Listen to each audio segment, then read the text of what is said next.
আমরা যারা long time বসে কাজ করি, সেটা হতে পারে ল্যাপটপের স্ক্রিনের সামনে, অথবা মোবাইল নিয়ে বসে থাকি, অথবা এমন কোনো কাজ করি যেখানে লং টাইম বসে থাকতে হয়। তো দেখা যায় লং টাইম বসে থাকার ফলে আমাদের নেক হাম্প হয়। নেক হাম্পটা কি? ঠিক ঘাড়ের এখান বরাবর মাংসপিণ্ড হওয়া, ঠিক উঁচু হয়ে থাকে, খুব বাজে লাগে দেখতে। আপনি কামিজ পরেন, টি শার্ট পরেন, যে কোনো আউটফিটই মানে ফুটে ওঠে না, মাংসপিণ্ডটা দেখা যায়, খুব বাজে লাগে। তো আজকে নিয়ে এসেছি দুটা ওয়ার্কআউট। এই দুটা ওয়ার্কআউট আপনি যদি প্রতিদিন করেন তাহলে এই নেক হাম্প চলে যাবে। তবে হ্যাঁ, প্রতিদিন করতে হবে। অ্যাটলিস্ট যতদিন না আপনার এই নেক হাম্পটা, এই মাংসপিণ্ডটা চলে যাচ্ছে, ততদিন কিন্তু এটা করতেই হবে। তো এটার জন্য কি করতে হবে?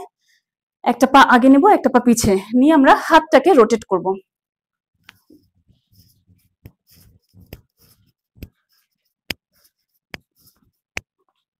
একই জিনিস অপর পায়ের সাথে করব।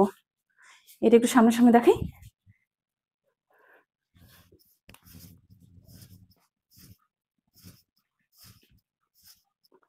এটা করব 7 থেকে 9 মিনিট।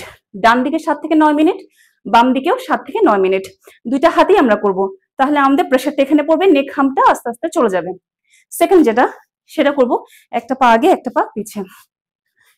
হাতটাকে এভাবে নিয়ে 1 2 3 4 5 6 7 8 9।